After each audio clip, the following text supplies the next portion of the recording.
டே 12ங்க. மணி 1:45 ஆகுது. இது வரைக்கும் 2 ஆர்டர் தான் முடிச்சிருக்கேன். 200 அமௌண்ட் வந்திருக்கு.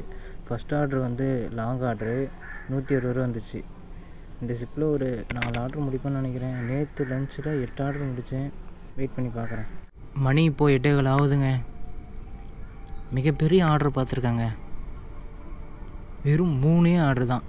அமௌண்ட் வந்து 230 வந்திருக்கு. இன்றைக்கி 25 ட்ரிப்பு இன்க்ரீஸ் பண்ணிட்டாங்க. 555 ரூபா தரானா. எதுக்கு ஆர்டரே இல்லை. இப்படி ட்ரிப்பு இன்க்ரீஸ் பண்ணால் எப்படி இன்சென்டிவ் வந்து டார்கெட் பண்ணுறது? இன்றைக்கி ஃபஸ்ட் இன்சென்டிவ் தான் முடிக்க முடியும்னு நினைக்கிறேன். என்னால் எவ்வளோ எஃபோர்ட் போட முடியுதோ எஃபோர்ட் போட்டு பார்ப்போம். செகண்ட் இன்சென்டிவ் முடிக்கிற மாதிரி 32 ட்ரிப்பு முடித்தா செகண்ட் இன்சென்டிவ் வந்துடும். மணி இப்போ 8 மணி ஆயிடுச்சு. இது வரைக்கும் 3 ஆர்டர்னா ரொம்ப ஒஸ்ட்டுங்க. A few moments later 9:15 ஆகுதுங்க. இன்றைக்கி ஆர்டர் ரொம்ப சொதப்பலைங்க. காலையிலே நம்ம கொஞ்சம் உஷாராக இருந்திருக்கணும். 2 ஆர்டர் தான் முடிக்க வைக்கும் போதே. டே 12 சேலஞ்சு வந்து ஃபெயில்டு தான் ஆக போகுது. என்னால் முடிஞ்ச அளவுக்கு ட்ரை பண்ணுறேன். முடியலனா விட்டுட்டு தாங்க போக முடியும். ஏன்னா நானுமே ரொம்ப டயர்டாக இருக்கேன். தொடர்ந்து 4 நாளாக வேலைக்கு வந்துட்டுருக்கேன். நைட்டு ஃபுல்லாக வேலை பார்த்துட்ருக்கேன். சேலஞ்சிங்கில் நம்ம இன்னொரு ரெஸ்ட்ரிக்ஷன் வச்சுருந்தாங்க. மொத்தம் 5 டேஸு. 5 டேஸில் வந்துட்டு பிளாக் எடுக்க போய் அந்த பிளாகில் ஏதோ ஒரு ப்ராப்ளம் ஆயிடுச்சு அப்படின்னா 5 நாள் மட்டும் ரீடேக் பண்ணிக்கலாம். அதில் என்னென்னா மொத்தம் மேஜராக வந்து பைக் இஷ்யூ. ஃபஸ்ட்டு ஏர்னிங் முடிக்காமையே அப்படி இல்லைன்னா டின்னர் ஷிஃப்ட்டை வந்து கம்ப்ளீட் பண்ணாமையே அந்த பிளாக் வந்து ரொம்ப சொத்தப்பலாக ஆயிடுச்சுன்னா அந்த பிளாகை வந்து ரீடேக் எடுக்கலாம். ரீடேக்கில் நிறையா கண்டிஷன் இருக்குது. அதில் பைக் இஷ்யூ, அதுக்கப்புறம் வேலைக்கு வந்து ஃபஸ்ட் இன்சென்டிவ் கூட முடிக்கல. அதாவது 400 இன்சென்டிவ் 500 இன்சென்டிவ் சொல்லிட்டு ஃபஸ்ட் இன்சென்டிவ் இருக்கும்ல, அதில் ஃபஸ்ட்டு கூட முடிக்கல அப்படின்னா அதையும் ரீடேக் எடுக்கலாம். அதுக்கப்புறம் வேலைக்கு வந்து எனக்கு எதாவது ஒன்று ஆயிடுச்சு, உடம்பு சரியில்லை, இல்லை ஆக்சிடென்ட் ஆகிடுச்சு, ஏதோ அது மாதிரி இருந்துச்சுன்னா அதையுமே ரீடேக் எடுக்கலாம். மொத்தம் 5 நாள் தான். மொத்தம் 50 நாள் பிளாகா, 10 நாளைக்கு ஒன்ஸு 10 நாளைக்கு ஒன்ஸுன்னு சொல்லிட்டு மொத்தம் 5 பிளாக் தான். 10 நாளைக்கு ஒரே ஒரு பிளாக் தான் எடுக்கணும். 50 நாளில் எப்படி வேணாலும் எடுத்துக்கலாங்க. அந்த 5 நாளை கண்டினியூவாக எடுத்துக்கலாம், கேப் போட்டு எடுத்துக்கலாம். ஆனால் இது வந்து மேஜர் இஷ்யூவாக இருக்கணும். அப்புறம் தான் ரீடேக் எடுக்கணும். ரொம்ப நேரம் கழிச்சு ஒரு ஆர்டர் போட்டாங்க. கொடுத்துட்டேன். கம்ப்ளீட் பண்ணுவோம். 71 ரூபா வந்துச்சு. 2 ட்ரிப்பு மட்டும் வரக்கூடாதுங்க. 18 ஆர்டர் 11 மணிக்கு மேலே முடிக்கணும். ஒரு லாங் ஆர்டர் ஒன்று கொண்டு வந்தாங்க. அந்த ஆர்டர் கொடுத்துட்டேன். இப்போ போயிட்டுருக்கேன். 100 ரூபா வந்துச்சு. எந்த சர்ஜி போனஸும் கிடையாது, டிப்ஸும் கிடையாது. ஒன்லி ஆர்டர் மட்டும் 100 ரூபா. இப்போ நம்ம வந்து சேலையூருக்கு உள்ளே இருக்கோம். ஒரே யோசனையாக இருக்குது எப்படி போகலாம் அப்படின்ட்டு. இந்த சைடு ஒரு 5 கிலோமீட்டர் போனால் பெருங்குளத்தூர் வரும். இந்த சைடு போனால் சேலையூர் வரும். சேலையூருடைய சுற்றிக்கிட்டு போனால் ஆர்டர் மேபி வந்தால் வரும்ல. அதுதான் நினச்சிட்ருக்கேன். இப்படியே போகலாமா அப்படின்ட்டு. நான் வரும்போது ரோடு ஒன்று பார்த்தேங்க. அந்த ரோட்டில் தான் எப்பயுமே வருவேன். கல் தடமாக இருந்துச்சு. இப்போ பார்த்தா அது ரோடு போட்டாங்க போல். புதுசாக இருக்குது. வண்டி ஓட்டுறதுக்கு ஸ்மூத்தாக இருக்குது. வந்துகிட்டே இருக்கோம். ஒரு பக்கம் வளையணுமே, வளைவே காணுமே. ரோடு நல்லா போயிட்டுருக்கு அப்படின்னு நினச்சிட்டே இருந்தேன். அப்புறம் ஒத்து கவனிச்சா தான் தெரியுது ரோடு போட்டிருக்காங்கன்ட்டு. இருங்க அந்த ரோட்டை காமிக்கிறேன். இன்னும் நமக்கு வந்து 13 ஆர்டர் முடிக்கணுங்க. இது வரைக்கும் நம்ம 12 ட்ரிப்புக்கான ஆர்டர் தான் முடிச்சிருக்கோம். அமௌண்ட்டு 600 ரூபா தாங்க வந்திருக்கு. 12 ட்ரிப்பு முடிச்சிருக்கோம். அமௌண்ட்டை சேர்த்து வரும்னு பார்த்தா சேர்த்தியும் வரல. மூலையில் ஏதோ ஒரு பக்கம் 13 ஆர்டர் போட்டுருவான், முடிச்சிடலாம் அப்படின்னு தோணுது. நான் ட்ரை பண்ணுறேன். 6 மணி வரைக்கும் ஓட்டி பார்ப்போம். 3 மணி வரைக்கும் ஓட்டி பார்ப்போங்க. ஒரு 8 ஆர்டரு 9 ஆர்டர் போட்டானா 4 ஆர்டருக்கு வாசலில் நிற்கலாம். வெளுத்துருவோண்ணே. அப்பயும் இல்லை, 9 ஆர்டரு 8 ஆர்டருன்னு சொல்லிட்டு 3 மணிக்கு மேலே வெயிட் பண்ண வச்சான்னா நம்ம கிளம்பிடலாங்க. ஏன்னா வராது, ரொம்ப கஷ்டம். அந்த ரோடு தாங்க நல்லா பைபாஸ் ரோடு மாதிரி நல்லா பெருசாக இருக்குது. இந்த இடத்துல தான் வெறும் கல் தடமாக இருந்துச்சு. வண்டி இழுத்து பிடிச்சோம்னா சொல்லுன்னு போயிடும். இங்கேருந்து பெருங்குளத்தூருக்கு எப்படியே போயிடலாமா?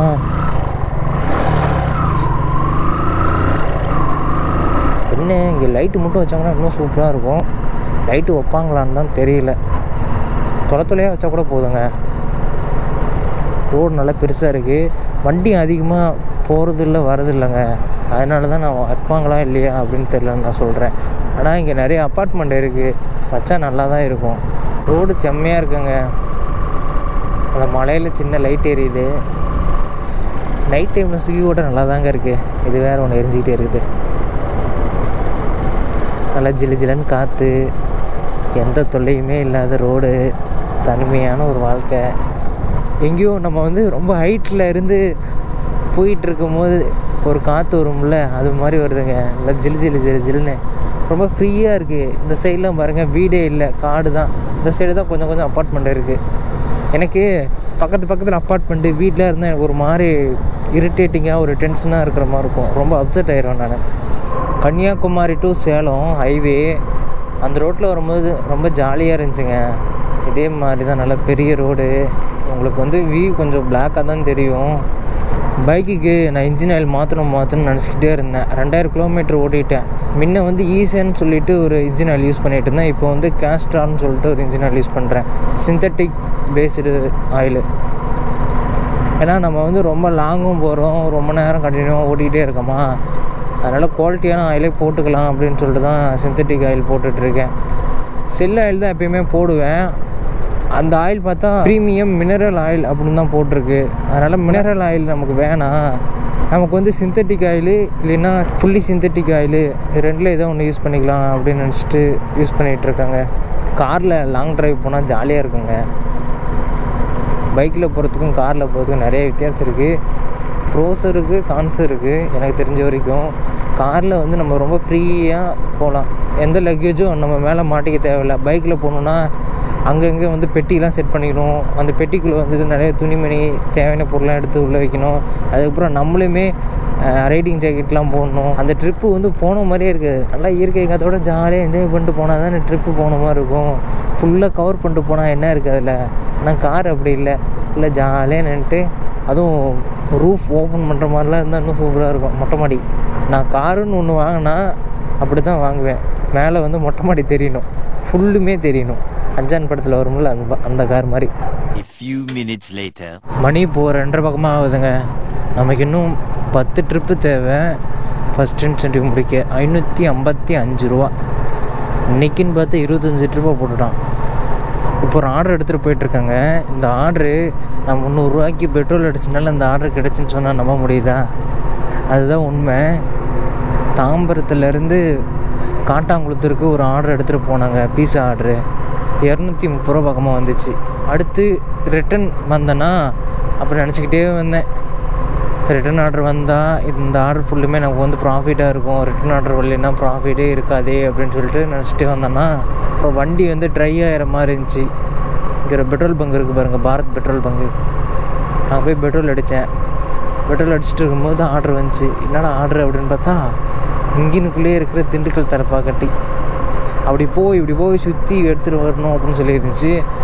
இந்த சைடு பார்த்தேன், வண்டி நடமாட்டம் எதுவுமே இல்லை. அப்படியே ஒன் வேல போய் ஆட்டோ எடுத்துகிட்டு போயிட்டுருக்கேங்க. இந்த பங்கு தான். அந்த அண்ணாட்டே அதுதான் நான் சொன்னேன், நான் 300 ரூபாய் பெட்ரோல் அடிச்சனால அந்த ஆர்டர் வச்சு தெரியுமா அப்படின்ட்டு. ஏன்னா இங்கே சும்மா தாங்க போகிறேன். இப்போ ஆர்டர் வந்தனால 162 ரூபா. எப்பயுமே ஆர்டர்னால் இப்படி தாங்க இருக்கணும். 10 ரூபா 20 ரூபா கம்மியாக கொடுத்தாலும் ஒரு ஆர்டர் லாங் ஆர்டர் போகிறோமா, அடுத்து ரிட்டன் வரும்போது ரிட்டன் ஆர்டரும் வரணும். அப்படி இருந்தால் தான் ப்ராஃபிட் வரும். ரிட்டன் ஆர்டரே வராமல் லாங்கை மட்டும் அடிச்சு விட்டா என்ன ப்ராஃபிட் வரும்? அது 20 ரூபா கொடுக்குற ஆர்டருக்கு தான் சமம். அது இன்றைக்கி 3 to 5 ரிசிப்ட்டு நான் புக் பண்ணிட்டேங்க. 5:30 வரைக்கும் வெயிட் பண்ணி பார்ப்போம், இருந்து முடிக்க முடியுதான்னு பார்ப்போம். இந்த ஆர்டருக்கு எப்படியும் ஒரு ட்ரிப்பு தான் வரும். அடுத்து ஒரு லாங் ஆர்டர் வந்துச்சுன்னா தான் 2 ட்ரிப்பு, மொத்தம் 3 ட்ரிப்பாக வரும் 2 ஆர்டருக்கு. லாங் ஆர்டரு வருமானு தெரியல, வந்தால் நல்லா தான் இருக்கும். 11 to 11:45 வரைக்கும் சின்ன ஆர்டர் தான் வந்துச்சு. அதுக்கு மேலே தாங்க லாங் ஆர்டர் வர ஆரம்பிச்சது. இதோட 4வது லாங் ஆர்டர். அமௌண்ட் இது வரைக்கும் 930 ரூபா வந்திருக்கு. இந்த ஆர்டர் ஒரு 160 ரூபாவா அமௌண்ட்டு பிச்சிக்கும். இன்றைக்கி நம்ம 2000 சம்பாதிக்கணும், அதுதான் நம்மளோட டார்கெட்டு. இந்த விளாக் வந்து நாளைக்கு பார்ப்பீங்களா, சனிக்கிழமை. அதுக்கு அடுத்து 2 விளாகு ஏர்னிங்ஸ் விளாக் வராதுங்க. சேனலில் வீடியோஸ் வந்துடும், நான் விளாக் மட்டும் வராது. 2 நாளைக்கு 2 நாள் கழித்து பழையபடி ஏர்னிங்ஸ் விளாக் போடுறாங்க. எனக்குமே கொஞ்சம் கஷ்டமாக தான் இருக்குது. ஏன்னா இந்த வாரம் அமௌண்ட் எல்லாமே 2500, 2000, 3000 அப்படி வந்துட்டுருக்கு. நம்ம சேலஞ்சுக்கு ரொம்ப யூஸ்ஃபுல்லாக இருக்கும். எப்பயாச்சும் ஒரு நாள் ஆர்டர் ரொம்ப டல் ஆக்கி விட்ருவான், 1000 ரூபா 500 ரூபா அப்படிங்கிற மாதிரி. அந்த டைமில் நம்ம யூஸ் பண்ணிக்கலாம் அப்படின்னு சொல்லி சேர்த்து வச்சிட்ருக்கேன். இருந்தாலும் அந்த அளவுக்கு போக முடியாதுங்க. ஏன்னா நம்ம 5 நாள் வச்சுருக்கோம்ல, ரீடேக் வீடியோ.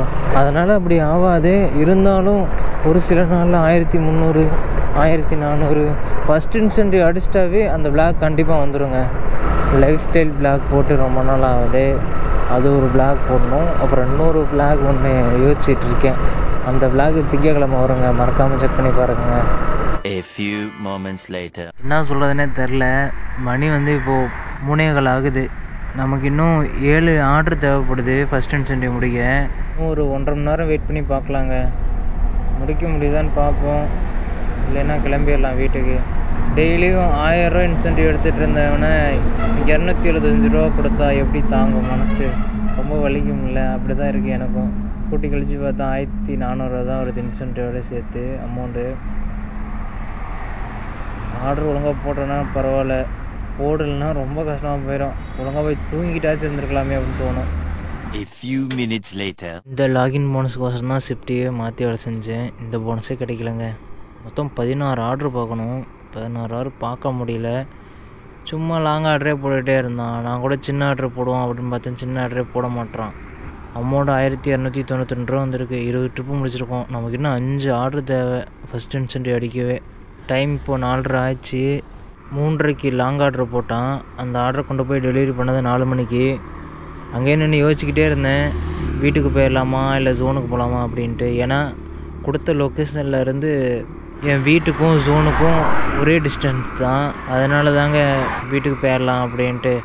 ஏன்னா அவன் போடுவானான்னு தெரில. அப்படியே போட்டாலும் நம்ம நாய் வேகம் ஓடுற மாதிரி இருக்கும்.